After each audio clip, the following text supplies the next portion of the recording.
Bonjour à tous et bienvenue dans cette nouvelle méditation biblique. On continue notre parcours dans le livre d'Esther aujourd'hui en arrivant au chapitre 3. On se concentrera sur le chapitre 3 en entier et je vous invite à mettre cette vidéo en pause et à aller lire le texte de votre côté si vous le souhaitez, pendant que je ferai juste un petit résumé de mon côté. Alors l'événement principal qui va arriver dans ce chapitre, qui nous est raconté dès le début, c'est qu'on a un nouveau personnage qui entre en scène, un personnage qui s'appelle Aman, et qui, nous, on le connaît pas, et dans le récit, il sort un peu de nulle part, mais vraisemblablement, il était là depuis un moment, en fait, dans le palais impérial et dans l'entourage du roi, de l'empereur, parce que à ce moment-là, au moment où on découvre Aman, eh bien, Aman devient Premier ministre.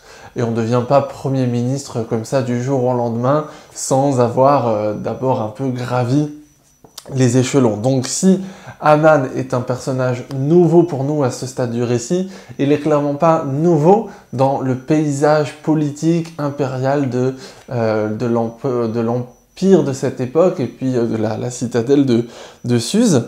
Mais donc voilà, il devient Premier ministre et puis ça aurait pu être très bien, mais il y a un élément un petit peu perturbateur, c'est que non seulement l'empereur va le nommer Premier ministre, mais il va aussi déclarer et faire paraître un édit qui dit que tous les fonctionnaires royaux doivent se prosterner sur son passage. Alors oui, ça peut être compréhensible, à l'époque, les gens se prosternent devant lui. C'est pas tellement surprenant de la part de Xerxès, cet empereur qu'on voit depuis le début du livre, que l'on voit plein d'orgueil, que l'on voit vouloir montrer sa richesse et sa grandeur à tous ceux qui l'entourent. Mais souvenons-nous que dans les fonctionnaires impériaux, on l'avait appris un petit peu plus tôt, il y a aussi Mardochée. Et que donc normalement, Mardochée va devoir lui aussi se prosterner devant Aman sur son passage. Mais Mardochée va refuser. Les raisons du refus de Mardochée de se prosterner devant Aman, elles ne nous sont pas données dans le texte, mais on peut très facilement les deviner. Parce qu'on a aussi d'autres exemples dans d'autres livres de la Bible, et puis aussi parce qu'on connaît la loi qui a été donnée au peuple juif dans le Lévitique et le Deutéronome. Si Mardochée refuse de se prosterner devant Aman, c'est parce qu'il sait qu'il ne doit pas se prosterner devant un homme, mais qu'il doit se prosterner seulement devant Dieu, qu'il doit réserver cette posture seulement à sa relation avec Dieu. Le problème là-dedans, c'est que Aman, lorsqu'il apprend cette attitude de Mardochée, lorsqu'il apprend que c'est vrai que Mardochée ne se prosterne pas devant lui, Aman va de son côté avoir une attitude très agressive. Alors si on était dans nos relations aujourd'hui, on dirait il vaudrait mieux que Aman aille voir Mardochée pour parler avec lui, pour discuter, voir ce qui se passe, etc. Mais souvenons-nous qu'on est aussi dans un endroit où Aman est en position de pouvoir. Et imaginons, pour transposer un peu à notre contexte aujourd'hui, imaginons un peu si quelqu'un manque de respect au président de la République ou au Premier ministre. Le Premier ministre et le président de la République seraient assez énervés. Et concernant Emmanuel Macron, on a eu des exemples dans les années précédentes de personnes qui lui manquent de respect et qui se font reprendre assez sèchement. Certes, autre époque, autres mœurs et autres moyens aussi. Ici, Aman va aller beaucoup plus loin dans sa colère. Mais ce qui est absolument frappant, c'est que Aman est en colère contre une personne, un homme, Mardochée, qui a refusé de se prosterner devant lui. Et il se dit, punir seulement Mardochée, c'est pas suffisant. Alors il va vouloir punir tout le peuple de Mardochée.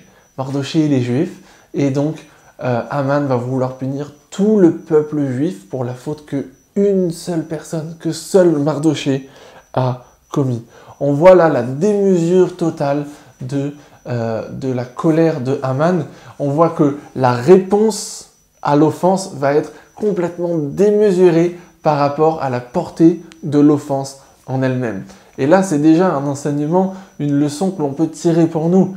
Faire attention à nos réactions, faire attention à la manière dont on prend les choses, faire attention à ce que nos réactions ne soient pas démesurées.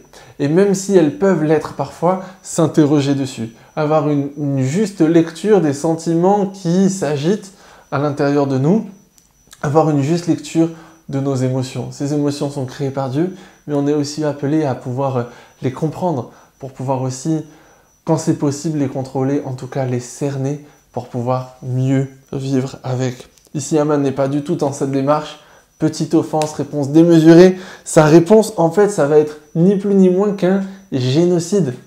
Il convainc l'empereur, il va manipuler l'empereur parce qu'il a été offensé par une seule personne et il arrive devant l'empereur en lui disant « Non mais ce peuple-là, ils sont inassimilables, ils feront jamais vraiment partie de l'Empire parce qu'ils respectent leurs propres lois. » En fait, il manipule l'empereur en lui faisant croire des choses qui sont fausses pour pouvoir arriver à se venger en exterminant tout un peuple au sein de l'Empire. C'est réellement un génocide. Et l'effet qui est dans la ville, l'effet que ça va produire dans la ville, on le voit tout à la fin du chapitre. À ce moment où l'empereur et Aman s'assoient tranquillement pour boire, la consternation règne dans la ville de Suse. La consternation.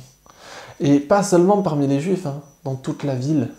Parce que les Juifs, eux, comprennent bien que le jour qui a été fixé par l'édit qui a été publié, c'est un édit qui a été publié qui autorise tous les voisins, tous les ennemis des Juifs à leur faire la peau ce jour-là. Donc pour les Juifs, c'est terrible. Et aussi pour toutes les personnes, les gens qui ne sont pas du tout ennemis des Juifs. Il ne faut pas croire que tous les gens dans l'Empire voulaient faire mourir les Juifs.